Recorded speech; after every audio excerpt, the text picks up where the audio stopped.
Je me demande si vous êtes bon au service à la clientèle. Tellement. Parce que c'est l'emploi le plus ingrat. Ouais, hein. Après démineurs, vidangeurs de fosses septiques et cordes vocales responsables du rire de Patrice. Les autres sont dans le jus, là. Ils sont pas payés en plus. La première étape du service à la clientèle, c'est le menu avec une voix enregistrée. Parce que non, ce n'est pas tout de suite qu'on parle à un humain, hein?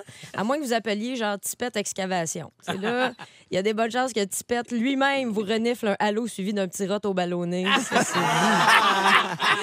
Mais pour les grosses compagnies, c'est important de faire le menu confus avec 36 choix qui ne sont en aucun cas reliés directement à la raison de l'appel.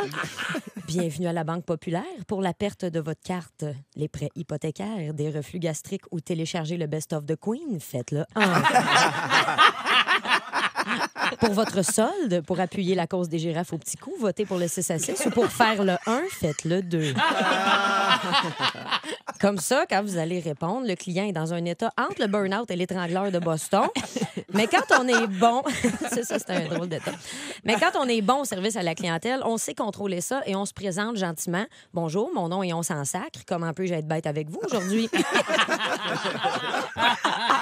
Et ensuite, on écoute le client déblatérer son histoire pendant 5 minutes sans l'interrompre ou l'écouter. Et on dit, avant de commencer, il faudrait que je confirme votre identité en vous posant quelques questions. Pour dire que la difficulté des questions ne va pas avec le type d'établissement qu'on appelle.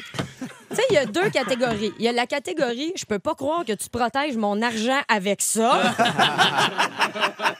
Pourrais-je vous demander votre nom et m'épeler Pipi? Parfait. Maintenant, faisons ce transfert de 10 000 dans le compte d'un inconnu. Et tu as la catégorie, tu es dans un magasin de linge, pas la CIA, come on.